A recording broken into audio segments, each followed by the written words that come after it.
bike, and run. In the Kona sun, we're gonna swim, bike, and run.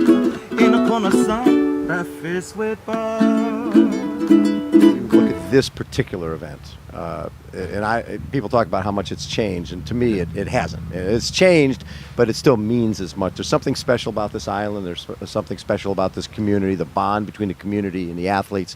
What is it about this place that's so unique? I think this place is full of love.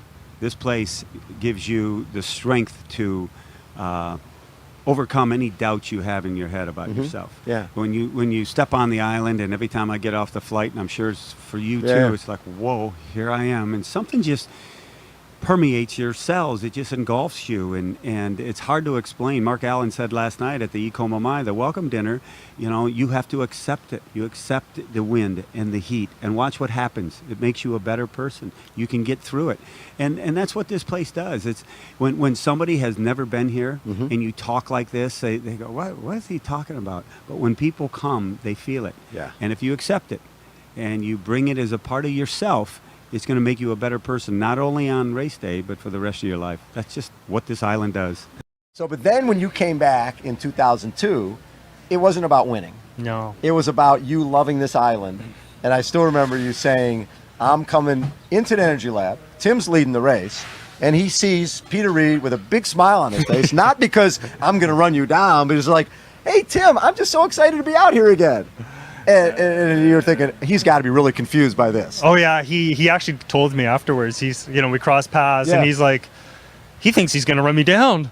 He's smiling. He knows he's catching me. Meanwhile, I'm like, hey man, we're racing. We're having fun. Yeah. You can have the race. Yeah. I'm just excited to be second. Yeah, exactly. I was excited to be second.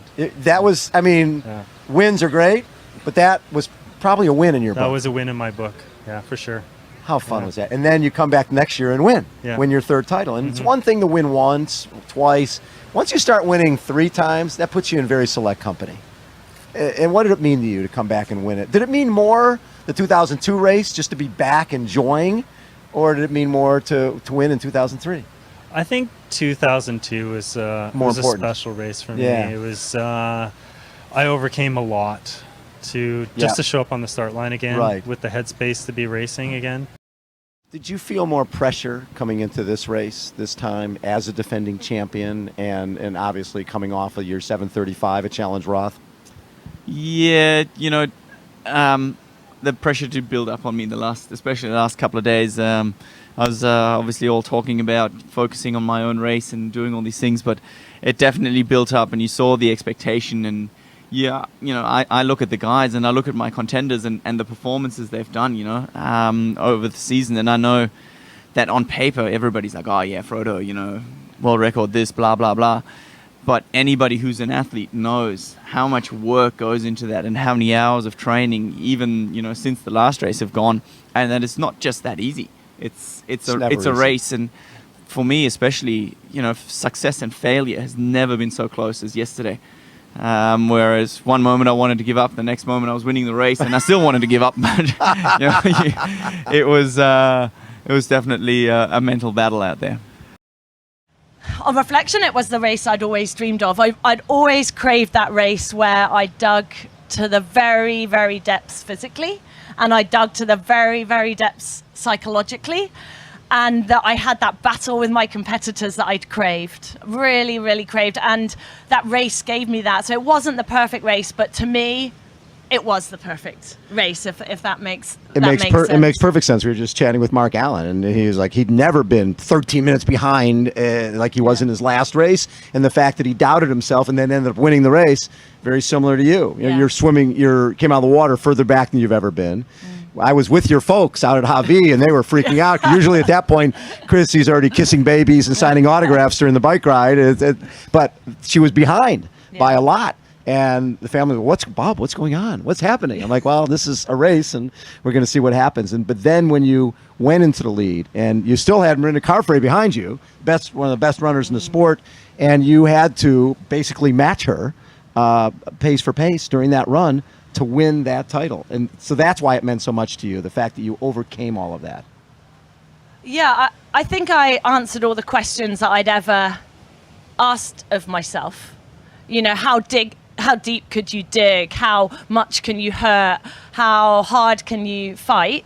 And I proved something to myself in that race. And I crossed the finish line. I was annihilated, but I was also so relieved. And again, in some way, kind of liberated. I felt that was the race that had defined me. That was the race I'd always been searching for.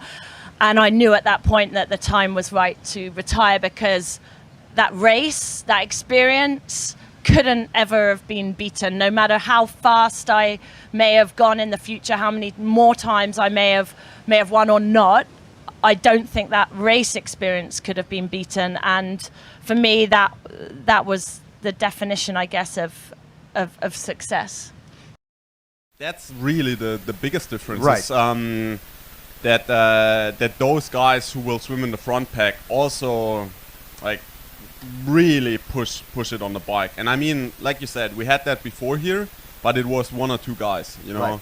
Right. Now it's like 5, 6 guys who are able and willing to push on the bike. So therefore, it's gonna be a really fast race. Then on the other hand, you know how it is here, especially here. It's you come here, you think you are somebody. The island shows that you're nobody. Like it will definitely humble a couple of people for sure. And I mean, especially those guys that come here for the first time and think, oh, piece of cake. I gotta make top 3, and then they will end up in a race and they're fighting for 7th, 8th place. They don't find a reason to fight anymore. It's a damn long stretch of road when you run out of the energy left. They will not end up in the top 20 anymore. They will walk at the end, and you'll see it every year. So drama, baby. I mean, we like. A couple of the guys will survive, that's for sure. But a couple of the guys, they will